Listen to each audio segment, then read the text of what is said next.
Good morning. Start कर लेते हैं भाई। क्या स्टार्ट करेंगे? Electrical instruments.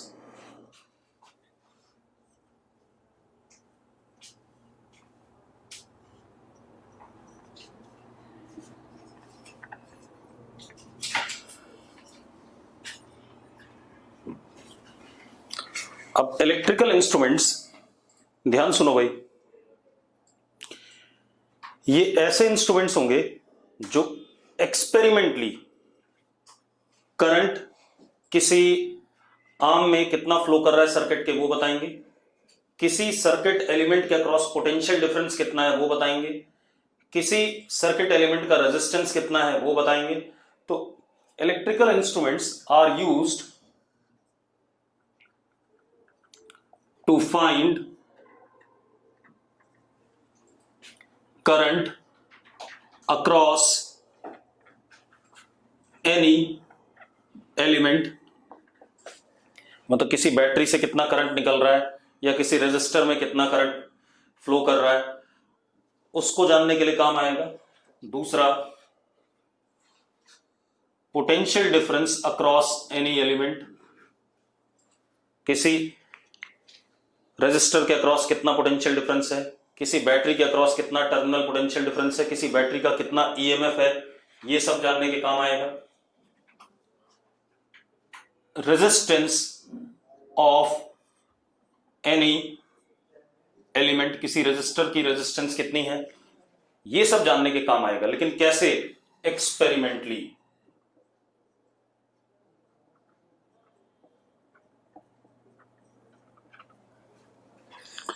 हमारे पास कुछ डिवाइसेस होंगे, वही इलेक्ट्रिकल इंस्ट्रूमेंट कहलाएंगे।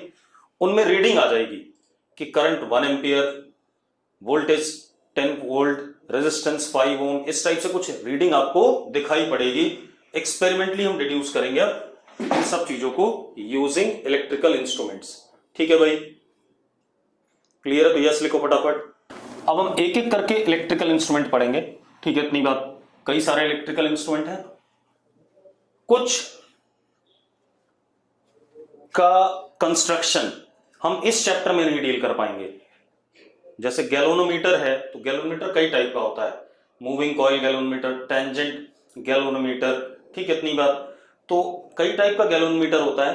तो गैल्वेनोमीटर हम इस चैप्टर में उसका कंस्ट्रक्शन नहीं पढ़ेंगे। कहां पर पढ़ेंगे? मैग्नेटिक इफेक्ट वाले चैप्टर में। ठीक, लेकिन गैल्वेनोमीटर के बारे में हम यहां पर यह जरूर पता करेंगे गैल्वेनोमीटर करता क्या है, ठीक है, उसका यूज क्या है, ठीक है। दूसरा, वो दूसरे इंस्ट्रूमेंट्स में कैसे पार्टिसिपेट करता है, इसके बारे में। तो सबसे पहले हम इंस्ट्रूमेंट पढ़ने वाले गैल्वेनोमीटर। ज्यादा डिटेल में गैल्वेनोमीटर को नहीं लेंगे, वो हम अगले चैप्टर में लेंगे। Galvanometer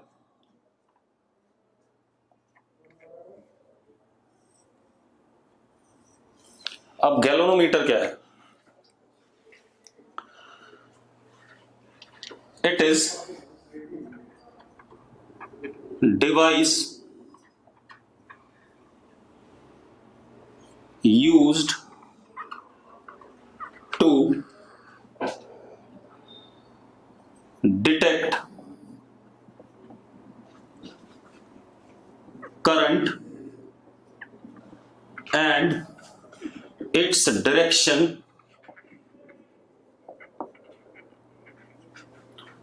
in circuit element. ये एक डिवाइस है जिससे हम सर्किट एलिमेंट में करंट और उसकी डायरेक्शन के बारे में कमेंट कर पाएंगे। क्लियर है भाई? ठीक, अगर क्लियर है तो यस लिखो फटाफट। अब होता क्या है इसमें, क्या खेल है कि आगे के चैप्टर में आप पढ़ोगे कि जब किसी गैल्वेनोमीटर में करंट फ्लो करता है तो उसकी नीडल डिफ्लेक्ट करती है। नीडल क्या करती है? डिफ्लेक्ट करती है। ये आपने 10th क्लास में ही पढ़ा हुआ है कि करंट कैरिंग वायर पे फोर्स या टॉर्क लगता है,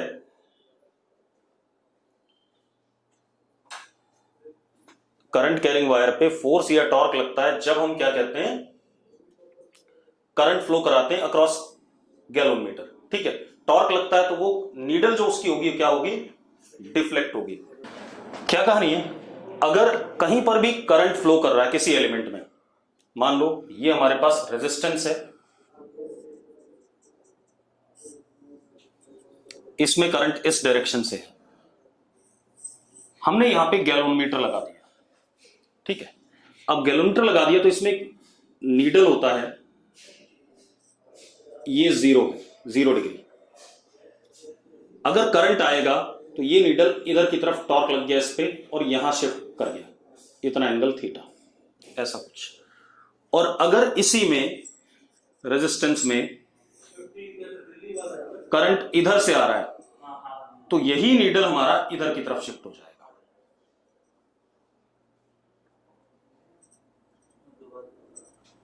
तो इस तरीके से करंट का डायरेक्शन पता चलता है। लेकिन मैंने अभी आपको बताया नहीं कि टॉर्क कैसे लगता है, वो हम मैग्नेटिक वाले चैप्टर में सीखेंगे। क्लियर है बात? अरे क्लियर है तो यस लिखो बेटा। एक पर्टिकुलर डायरेक्शन से जब करंट होता है तो एंटी क्लॉकवाइज डायरेक्शन, दूसरे डायरेक्शन से करंट होगा तो हम क्या कहेंगे? Clockwise direction. क्लियर है? इतनी सी बात है, ये अभी आपको इतना जानना है। जब गैलोमीटर का हम वर्किंग पढ़ेंगे या कंस्ट्रक्शन पढ़ेंगे तब हमें ये बात क्लियर हो जाएगी कि कौन से केस में एंटी क्लॉकवाइज, कौन से केस में क्लॉकवाइज नीडल पॉइंट करेगी। अब एक और चीज, जो करंट का मैग्नीट्यूड होता है that is proportional to theta. जितना ज्यादा रोटेशन उतना ही ज्यादा करंट थ्रू द सर्किट,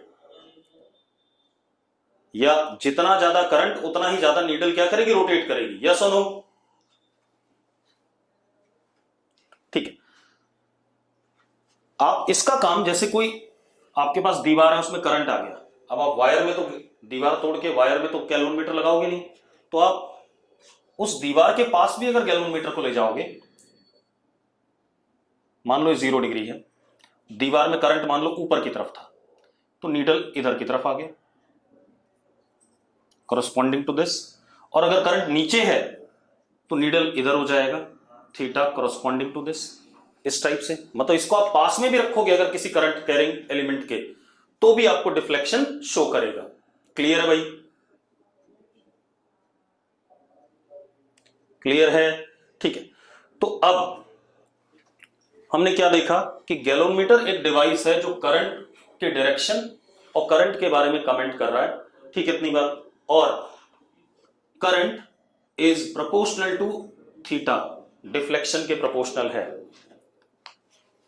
कुछ नहीं करना डायरेक्शन वगैरह याद, ठीक है, इतनी बात। बस हमें यह ध्यान रखना है कि अगर किसी रजिस्टर में इधर से करंट है, डिफ्लेक्शन एंटी क्लॉकवाइज है, तो उधर से जब करंट होगा तो डिफ्लेक्शन क्लॉकवाइज होगा। बस इतनी सी बात याद रखनी है। क्लियर है? बाद में आपको पता चल जाएगा जब हम मैग्नेटिक वाला चैप्टर करेंगे। अब तो current is proportional to theta, magnitude इसके प्रोपोर्शनल है, डायरेक्शन रिवर्स हो जाती है अगर करंट की डायरेक्शन रिवर्स होगी, मतलब एंगल थीटा क्लॉकवाइज होगा, एंटी क्लॉकवाइज होगा, डायरेक्शन अल्टी पल्टी हो जाएगी अगर क्या कहते हैं direction of current is reversed. अब ये तो ये आ गया। अब गैलोमीटर का सिंबल सर्किट में ऐसे बनाया जाएगा, this is symbol of galvanometer. और गैलोमीटर क्योंकि बनता कुछ वायर्स से ही है तो इसकी कुछ ना कुछ रेजिस्टेंस होगी। G is resistance of galvanometer.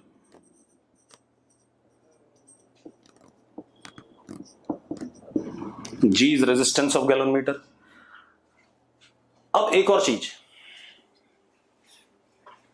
अब मेरी बात सुनो। अगर करंट 0 है, ध्यान सुनना, अगर करंट 0 है मतलब कोई करंट नहीं फ्लो कर रहा है तो थीटा क्या होगा? 0 होगा। यस और नो? जल्दी बोलो, जल्दी बोलो बेटा। करंट 0 है तो थीटा 0 होगा, ठीक है। करंट अगर बढ़ेगा तो थीटा बढ़ेगा कि नहीं बढ़ेगा? करंट अगर बढ़ेगा थीटा बढ़ेगा कि नहीं? ठीक है। करंट मैं बढ़ाता जाऊं थीटा बढ़ता जाएगा, बढ़ता जाएगा। लेकिन हर डिवाइस की कुछ ना कुछ बेटा, हर, अब जैस्मिन कह रही है रेजिस्टेंस कैसे है, हर डिवाइस तार वगैरह से बनता है और कंडक्टिंग वायर की कुछ ना कुछ हमेशा रेजिस्टेंस होती है भाई, ठीक है। तो कुछ ना कुछ तो रेजिस्टेंस होगी। मैंने वो रेजिस्टेंस बता दी आपको, कितनी है? G है, वो आपके गैलोमीटर पे लिखा होगा। अब क्या कहानी है, ये हमारे पास गैलोमीटर है, इसकी रेजिस्टेंस G है। अब अगर इसमें मैं करंट बढ़ाता हूं तो थीटा बढ़ेगा, बढ़ेगा कि नहीं बढ़ेगा? अरे यस और नो? जल्दी बोलो यार। हाँ। ज्यादातर गैलोमीटर में जो हमारा डायल होता है नीडल का वो कुछ ऐसा होता है, दिस इज 0, इधर मैक्सिमम 90 डिग्री और इधर भी मैक्सिमम 90 डिग्री, या 72 डिग्री वाले स्कूल में भी मैंने देखे हैं अपने टाइम पे 72 डिग्री होता था, इधर 72 मैक्सिमम होता था, इधर 72 मैक्सिमम होता था। मैंने इतना ही देखा है, ठीक है, मैंने 90 वाला देखा भी नहीं है, लेकिन कुछ किताबों में ऐसा भी बना रखा है। अब क्या कहानी, मेरी बात सुनो। अगर करंट आपका बढ़ता है तो थीटा बढ़ना शुरू होगा, बढ़ना शुरू होगा कि नहीं होगा, हाँ या ना? अब एक बात बताओ, जैसे जैसे करंट बढ़ेगा, ठीक है, थीटा बढ़ेगा, जब करंट की वैल्यू ऐसी हो जाए कि थीटा 90 हो गया, थीटा मैक्स कितना हो गया, थीटा मैक्स। अब एक बात बताओ, अब अगर मैं करंट बढ़ाता हूं इससे ज्यादा तो गैलोमीटर उस करंट की रीडिंग को नहीं दे पाएगा। मतलब गैलोमीटर की औकात कितनी थी, 90 डिग्री मैक्सिमम एंगल तक, ठीक है, इसकी लिमिट थी। इसके बाद या तो गैलोमीटर खराब हो जाएगा या रीडिंग नहीं देगा, हाँ फूक जाएगा, मेल्ट कर जाएगा, सही कह रहा है, ठीक है। तो क्या कहानी है, इस एंगल के करस्पॉन्डिंग जो करंट होगा I G is full scale deflection current.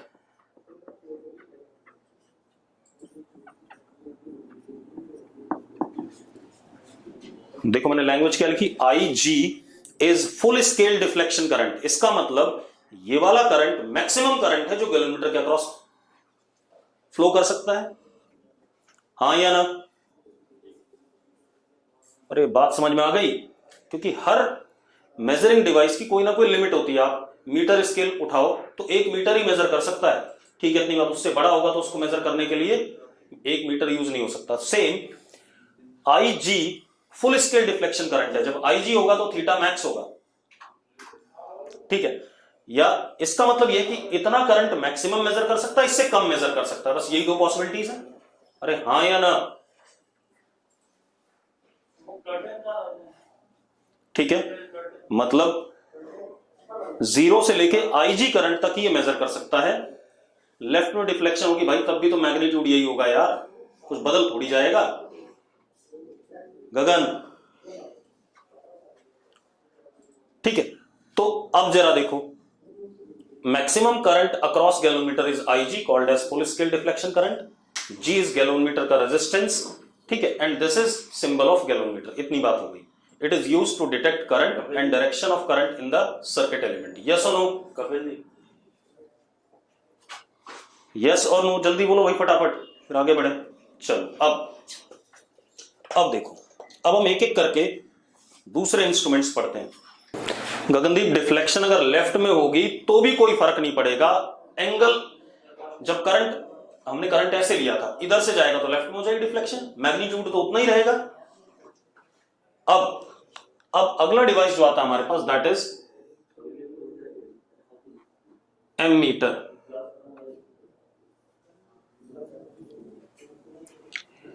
क्या आता है? एमीटर, ठीक है, इतनी बात। अब मेरी बात ध्यान सुनो, एमीटर या डीसी एमीटर, इसको डीसी एमीटर बोले तो ज्यादा अच्छा है, ठीक है। अब ये कैसा डिवाइस है? It is used to measure DC current across any circuit element। ये सिर्फ यूज होता है डीसी करंट। इस चैप्टर में हम डीसी पढ़ रहे हैं भाई, हमारा करंट किसी भी तार में कांस्टेंट ही था इस चैप्टर में, ठीक है।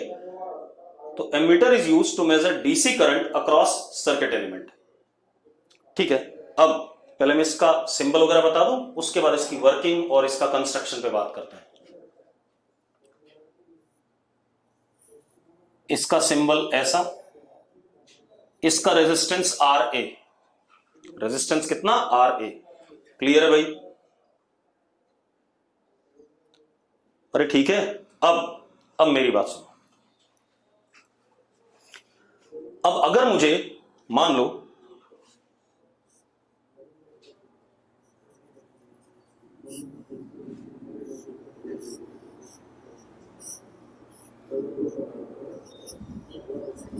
इस रेजिस्टेंस में करंट चाहिए, एक्सपेरिमेंटली चाहिए। कैसे चाहिए? एक्सपेरिमेंटली। अरे क्लियर है? ठीक है। अब इसमें भी ऐसे ही होगा, ये एमीटर होगा, इसमें नीडल बनी होगी, 0 एम्पियर, 1 एम्पियर, 2 एम्पियर, 3 एम्पियर, इधर 1 एम्पियर, 2 एम्पियर, 3 एम्पियर, इस टाइप से। अब अगर करंट इधर से आ रहा है तो हम मान लेते हैं इधर की तरफ डिफ्लेक्ट हुआ, इधर से आ रहा है तो इधर की तरफ डिफ्लेक्ट होगा। अरे क्लियर है? अरे क्लियर है या नहीं? ठीक है। अब सुनो, अब मेरी बात सुनो। अब मुझे इस रेजिस्टेंस में करंट बताना एक्सपेरिमेंटली। ध्यान सुनना, बहुत ही बढ़िया टॉपिक और एग्जाम में सवाल आता है, कभी भी नहीं छूटेगा आपका क्वेश्चन एमीटर वोल्ट मीटर का, ठीक है? आएगा हमेशा। अब मेरी बात सुनो, इसमें जो करंट हुआ थियोरेटिकली, आई थियोरेटिकली ओम्स लॉ के हिसाब से E अपॉन आर, हाँ या ना? E अपॉन आर आ गया कि नहीं आ गया? बहुत बढ़िया। ये हमने थियरी में पढ़ा हुआ है, पढ़ा हुआ है कि नहीं पढ़ा हुआ है? अरे बाकी लोग भी बोलो हर्षित के अलावा। ठीक। अब मुझे क्या करना है? एक्सपेरिमेंटली करंट निकालना है। मतलब अब दो तरीके हैं। पहला,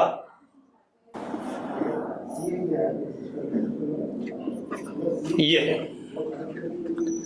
ठीक है? अब देखो मैंने क्या करा, ammeter is connected in parallel to element जिसके क्रॉस करंट निकालना है, हाँ या ना? एक केस मैंने ये करा, अभी देखेंगे कौन सा सही है कौन सा गलत है, मैं दो केस बनाऊंगा, ठीक है? इतनी बात। अरे क्लियर है? अब जरा देखो, हाँ मैं दोनों केस बनाऊंगा बेटा, चिंता ना करो। अब एक बात बताओ, पहले तो जो करंट ये आई थ्योरेटिकल था उससे कुछ अलग करंट यहां से निकलेगा, निकलेगा कि नहीं निकलेगा? अरे यस और नो? ठीक है। मान लो कितना निकला? आई निकला। वो आई यहां दो हिस्सों में डिवाइड होगा, एक्स और वाई। यस और नो? क्योंकि दोनों रेजिस्टेंस हैं, एक आर ए है और एक आर है। अब आपको जो रीडिंग्स मिलेगी, we will get experimental current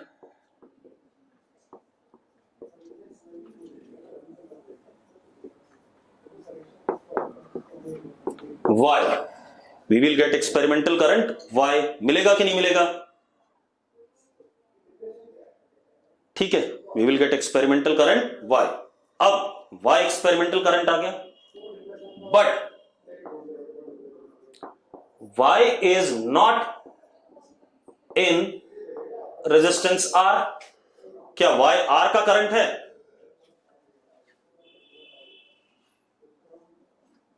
क्या y R का करंट है? नहीं है।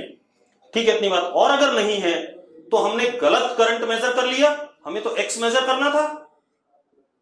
एक्सपेरिमेंटली हमें क्या मिलना चाहिए था? x, लेकिन x तो मिला नहीं, हमें क्या मिल गया? y मिल गया भाई। सबको समझ में आ गया? तो हम ये कंक्लूड कर सकते हैं कि ammeter should not be in parallel to circuit element. Ammeter should not be in parallel to circuit element. Yes और नो? बहुत बढ़िया। अब इसके बाद अगला केस देखते हैं। हम सिर्फ ये डिसाइड कर रहे हैं कि एमीटर पहले लगेगा कैसे, उसके बाद बाकी बातें करेंगे। अब देखो भाई, अब हम क्या करते हैं, एमीटर को रेजिस्टेंस के सीरीज में जोड़ते हैं। जोड़ देते हैं भाई।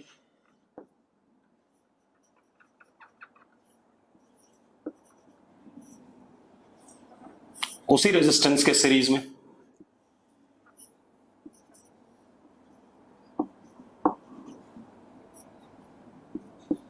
ये देखो, हाँ या ना?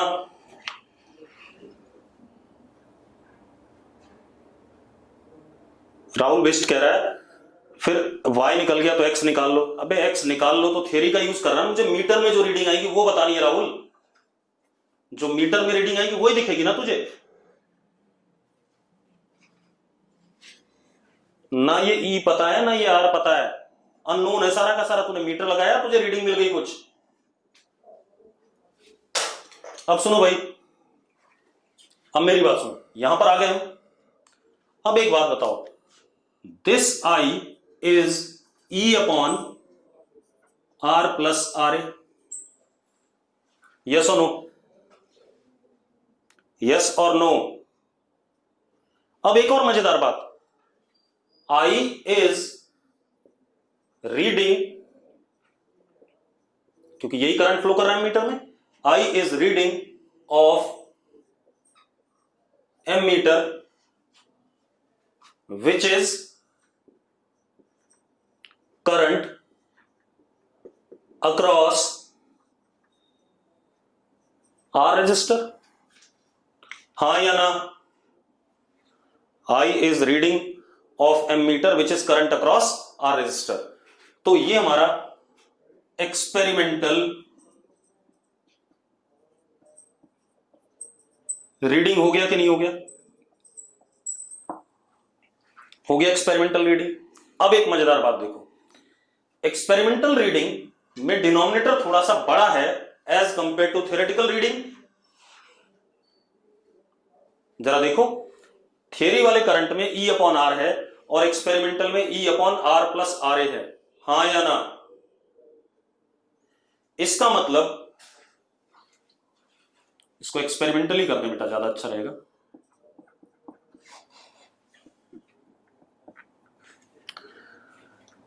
I experimental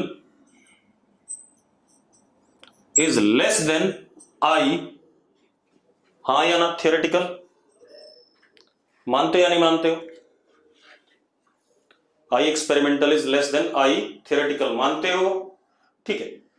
अब मतलब there is error in experimental reading, error आया कि नहीं आया? अरे हाँ या ना? तो there exist systematic error in experimental value, systematic error आएगा एक्सपेरिमेंटल वैल्यू में, यस और नो? ठीक है, मतलब हमेशा मेजर्ड वैल्यू छोटी होगी, इसको सिस्टमैटिक एरर कहते हैं। मतलब जो एरर है एक ही साइड का है। अब एक और चीज बात करते हैं बेटा। अब अगर मुझे एरर को रिड्यूस करना है, to reduce error, RA must be reduced, RA must be reduced or not?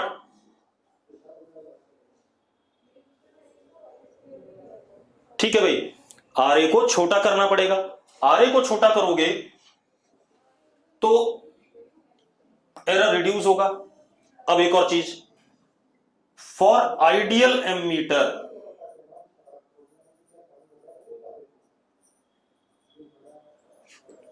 RA tends to 0, I experimental is equal to I theoretical, no error, हाँ या ना? हाँ या ना?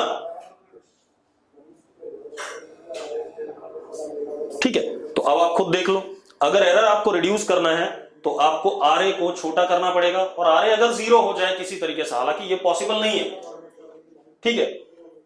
तो अब एक चीज मेरी बात ध्यान सुनना, इफ हर्षित किसी भी एक्सपेरिमेंट में एरर होता है, ठीक है, लेकिन अगर मैं आइडियल बोल दूं या क्वेश्चन में कुछ नहीं गिवन है, तो आप एमीटर को आइडियल मानोगे। एमीटर को क्या मानोगे? आइडियल मानोगे। क्लियर है?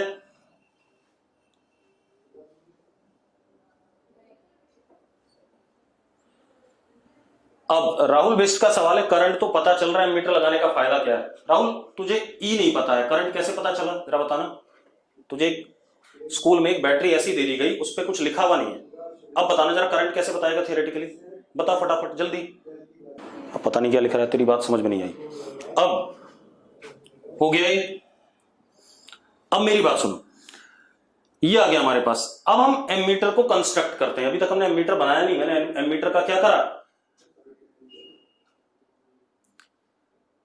सूर्य जरूरी नहीं है, जो बात तू लिख रहा है कोई जरूरी नहीं है। मैंने एक एग्जांपल लिया कि रेजिस्टेंस के अक्रॉस करंट की बात कर रहे हैं, ठीक है, इतनी बात कहीं भी लगा सकते हैं आप एमीटर। अब क्या कहानी है हमारे पास? अब कंस्ट्रक्शन ऑफ एमीटर, हमने एमीटर को यूज कैसा करना है वो हमने बता दिया आपको, कि एमीटर हमेशा सर्किट एलिमेंट जिसमें करंट निकालना है उसके सीरीज में लगेगा, और experimental value of current theoretical से कम होगी। तो अगर आप एरर को कम करना चाहते हैं तो एमीटर का रेजिस्टेंस घटा दें, और एमीटर का रेजिस्टेंस अगर 0 हो जाता है तो it would be ideal ammeter, ठीक है, इतनी बात।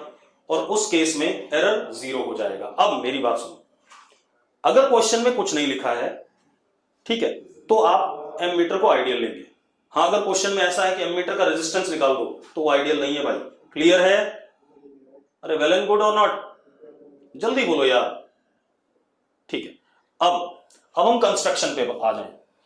अब कंस्ट्रक्शन पे जब हम आ रहे हैं तो एक चीज देखो, for good ammeter R A should be small. यही बात हो रही थी कि नहीं हो रही थी? अगर आर ए छोटा होगा तो एरर कम होगा मेजर्ड वैल्यू में, ठीक है। अब मेरी बात सुनो,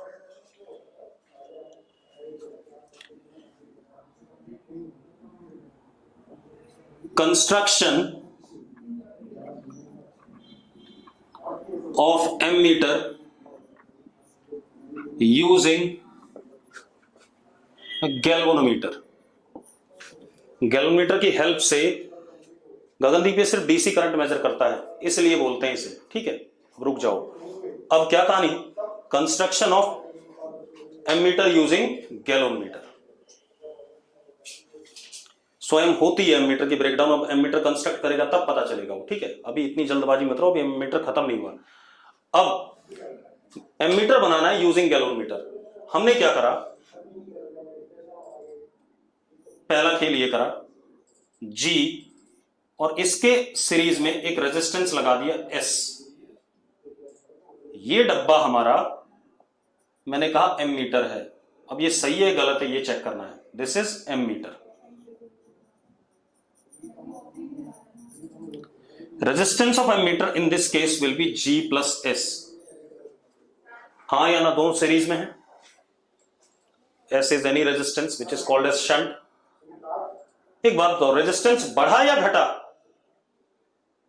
रेजिस्टेंस बढ़ा या घटा है? इंक्रीज किया है, ठीक है। अब तो ये केस तो बिल्कुल बेकार है, क्योंकि हमें रेजिस्टेंस घटानी है, G से भी छोटा करना है, तो हम शंट रेजिस्टर को सीरीज में नहीं लगा सकते। अब एक काम करते हैं बेटा, मैं आपको हर चीज का लॉजिक दे रहा हूं कि क्यों हम पैरेलल में लगा रहे हैं, क्यों हम सीरीज में लगा रहे हैं, सारी बातें बता रहा हूं मैं आपको। अब अपने पास क्या है? दिस इज G, पैरेलल में एक शंट रेजिस्टेंस लगाया S। अब ये जो हमारा बॉक्स बना ये एमीटर हो गया।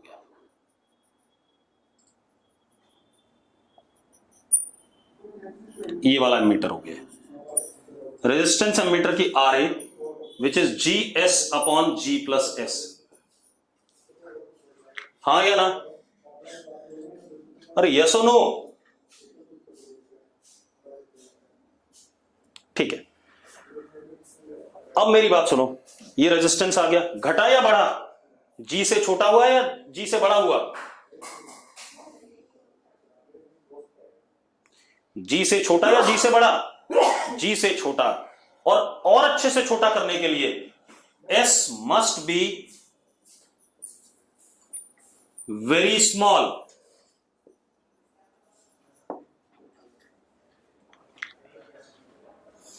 डीप शंट रेजिस्टेंस कोई भी एक रेजिस्टेंस है, ठीक है, इतनी बात। कनेक्टिंग रेजिस्टर को शंट रेजिस्टेंस कहते हैं, अंग्रेजी का वर्ड है शंट, ठीक है, इतनी बात, और कुछ नहीं है। जैसे ट्रेन्स को जब जोड़ते हैं बोगीज को तो शंटिंग कहते हैं, तो दैट इज शंट, ठीक है, और कुछ नहीं है।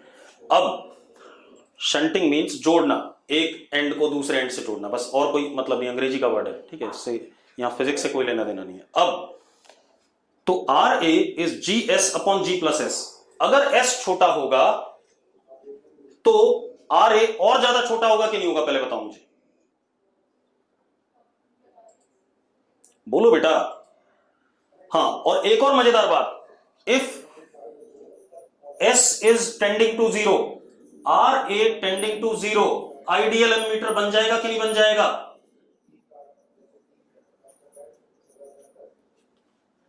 हाँ या ना?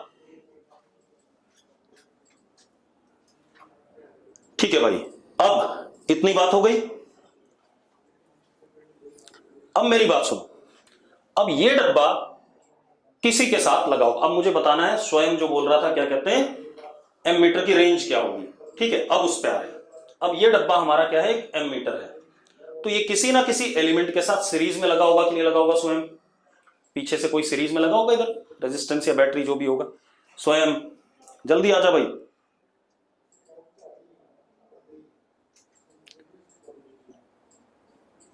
ठीक है, अब मान लेते हैं करंट आई आ रहा है। करंट क्या आ रहा है? आई, ठीक है, आई करंट आ रहा है। अब मेरी बात सुनो, if current I is zero, अगर करंट आई क्या है, जीरो है, तो नीचे जी में भी जीरो और ऊपर एस में भी जीरो। यस और नो? यस और नो भाई, जल्दी बोलो। ठीक है, अब अगर करंट बढ़ता है तो इसमें कुछ करंट एक्स और ऊपर आई माइनस एक्स, हां या ना? हां या ना? ठीक है, पक्का क्लियर है? मैंने करंट और बढ़ाया, करंट और बढ़ाया तो ये एक्स बढ़ेगा। ठीक है यार, ये एक्स बढ़ेगा कि नहीं बढ़ेगा?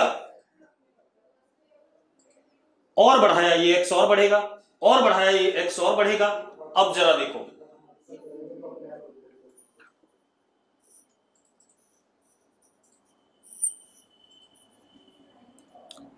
आई मैक्सिमम, यहां औकात आईजी है या नहीं है, पहले बताओ। गैलोमीटर में क्या आईजी से ज्यादा जा सकता है? नहीं जा सकता है, तो यहां आईजी जाएगा तो ऊपर जाएगा आई मैक्सिमम माइनस आईजी। अरे पक्का ठीक है यार?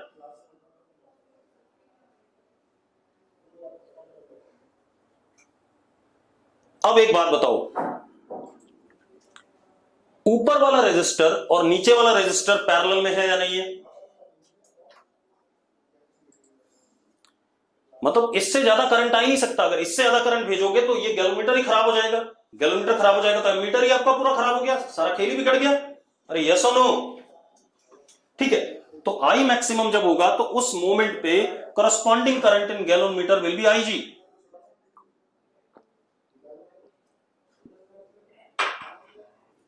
अब जरा देखो, हाँ हर्षित, एक्स बढ़ेगा, क्या दिक्कत है तुझे, बता, बोल। अगर मैं ये आई बढ़ाऊंगा तो एक्स बढ़ेगा, क्या दिक्कत है? ऊपर भी बढ़ेगा, ऊपर घटेगा कैसे? आई नहीं बढ़ रहा है हर्षित।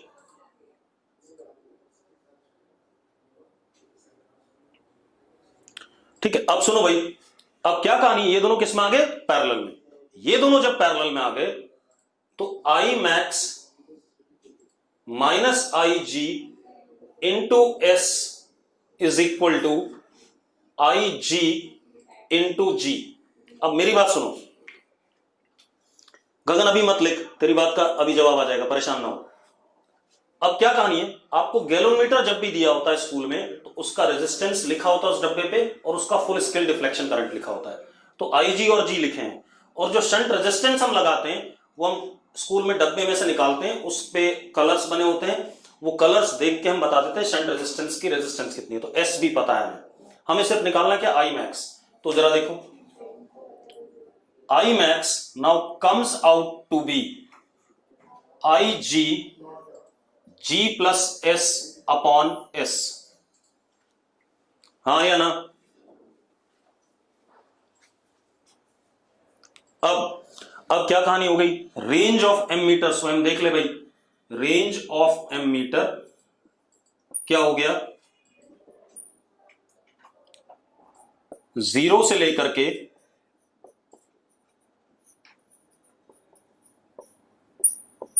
ये आ गया कि नहीं आ गया भाई, यस और नो, आ गया, सबको क्लियर है एम मीटर, सबको एम मीटर क्लियर है पक्का।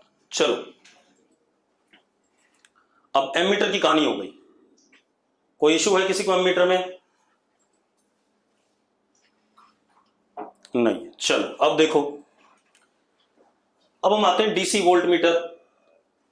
गगन तेरे सवाल का जवाब आ गया होगा कि जो आई मेजर कर सकता है एम मीटर वो 0 से लेकर के मैक्सिमम वैल्यू तक मेजर कर सकता है, तो बीच में लिखने की जरूरत नहीं होती। मौलिक कह रहा रेंज बता दो, अरे यार आई मैक्स ये निकाला, मौलिक रेंज ये लिखी हुई है 0 से लेकर आई मैक्स तक, ठीक है। अब सुनो भाई, अब देखो भाई, वोल्ट मीटर डीसी, अब मेरी बात सुनो, it is used to measure DC potential difference across circuit element.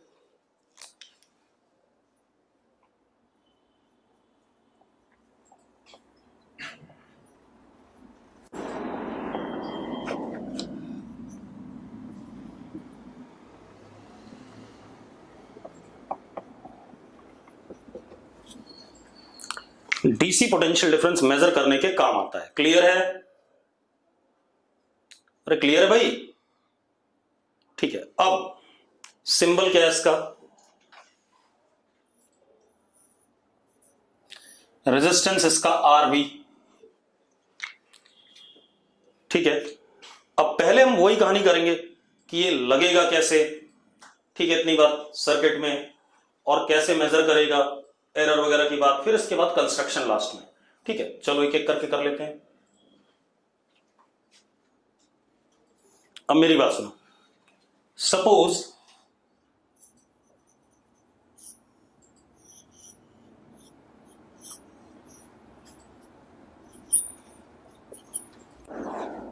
ये है, अब एक बात बताओ, रेजिस्टेंस के across potential difference theoretically is E, हाँ या ना, अरे यस और नो। अब मैंने क्या करा, पहला केस, इस रेजिस्टेंस के साथ सीरीज में वोल्ट मीटर लगा दिया,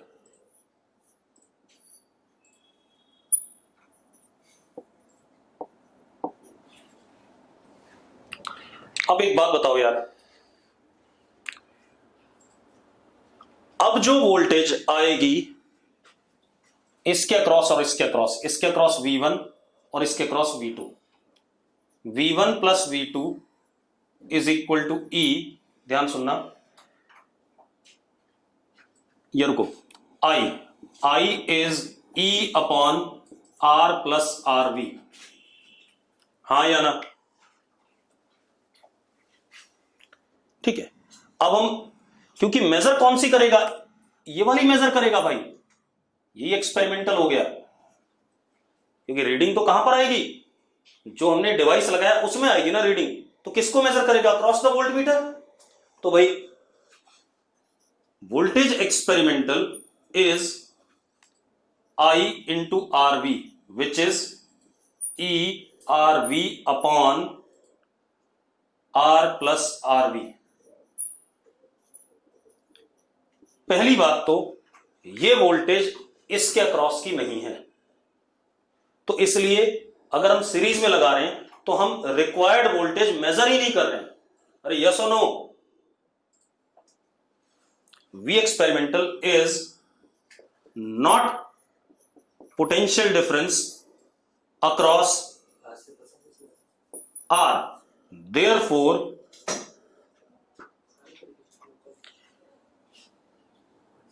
voltmeter should not be in series to circuit element। Clear है भाई? चलो अब एक काम करते हैं,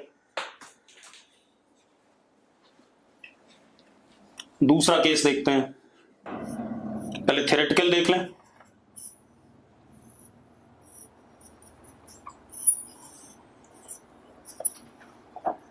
इसके क्रॉस बताना है, तो V theoretical is E upon R plus R। हाँ या ना? अरे यस और नो? जल्दी बोलो। ठीक है, अब मैंने पैरेलल में लगाया।